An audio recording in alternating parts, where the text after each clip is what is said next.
কখনো ভেবেছেন পৃথিবীর ইতিহাস বদলে দিতে পারে সামান্য আলু, যেটা কোটি কোটি মানুষকে বাঁচিয়েছে অনাহার থেকে আর গড়ে তুলেছে সাম্রাজ্যের ভিত্তি? হ্যাঁ, সপ্তাদশ ও অষ্টাদশ শতকের ইউরোপ দুর্ভিক্ষ ছিল যেন এক পরিচিত আতঙ্কের নাম। কিন্তু যখন আমেরিকার আন্দিজ পর্বত থেকে ইউরোপে এলো এই আলু, সবকিছু যেন বদলে গেল।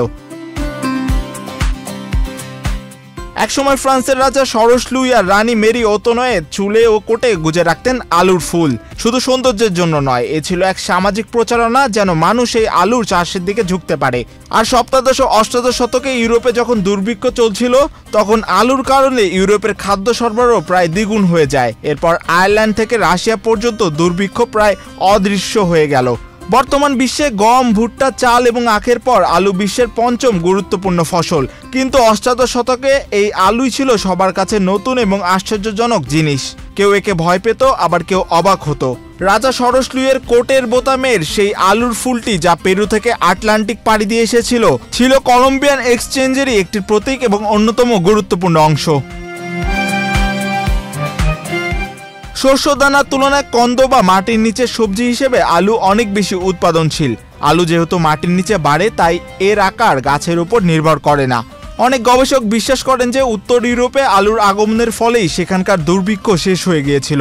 ইতিহাসবিদ উইলিয়াম এইচ ম্যাকনিলের মতে, আলু সাম্রাজ্য তৈরিতেও সাহায্য করেছিল। আলু দ্রুত বাড়তে থাকা জনসংখ্যাকে খাবার জোগানে সহায়তা করেছিল। এক কথায় আলু পশ্চিমা বিশ্বের উত্থানের পেছনে শক্তি জুগিয়েছিল। 1532 সালে স্প্যানিশ অভিযাত্রী ফ্রান্সিসকো পিজারোর দল প্রথম আন্দিজে আলু খেতে দেখে। ধীরে ধীরে এই নতুন খাবারের খবর ছড়িয়ে পড়ে এবং কয়েক দশকের মধ্যেই স্প্যানিশ কৃষকরাও ইউরোপে আলু রপ্তানি শুরু করে। কিন্তু ইউরোপের মানুষ আলুকে সন্দেহের চোখে দেখত। কেউ ভাবত এটি খেলে এর থেকে জ্বর বা কুষ্ঠরোগ হয়। ফরাসি দার্শনিক ডনি দিদ্রো তার বিশ্বকোষে উল্লেখ করেন, এটি কোনো মজাদার খাবার নয়, তবে যারা শুধু পেট ভরাতে চায় তাদের জন্য এটি যথেষ্ট স্বাস্থ্যকর। ফ্রান্সে আলুর জনপ্রিয়তা বাড়াতে সবচেয়ে বড় ভূমিকা ছিল আন্টিয়ান অগাস্টিনের। তিনি ছিলেন একজন ফার্মাসিস্ট এবং 7 বছরের যুদ্ধে প্রুশিয়ানদের হাতে 5 বার ধরা পড়েছিলেন। জেলে থাকাকালীন তিনি আলু ছাড়া প্রায় কিছুই খেতে পাননি, কিন্তু অবাক হয়ে দেখলেন যে তিনি বেশ সুস্থ আছেন। যুদ্ধের পর তিনি আলুর প্রচারে নিজের জীবন উৎসর্গ করেন। পরবর্তীতে অগাস্টিনের প্রচারের ফলে বিশাল এলাকা জুড়ে একই জাতের আলু চাষের ধারণা জনপ্রিয় হয়, যা মনোকালচার বা এক ফসল চাষ নামে পরিচিত। এই আলুর কারণে ইউরোপের খাদ্য সরবরাহ প্রায় দ্বিগুণ হয়ে যায়। আয়ারল্যান্ড থেকে রাশিয়া পর্যন্ত দুর্ভিক্ষ প্রায় অদৃশ্য হয়ে যায়। বর্তমান বিশ্বে খুবই সাধারণ আলু, তবে এটি অতীতে বিশ্বকে বদলে দিয়েছিল।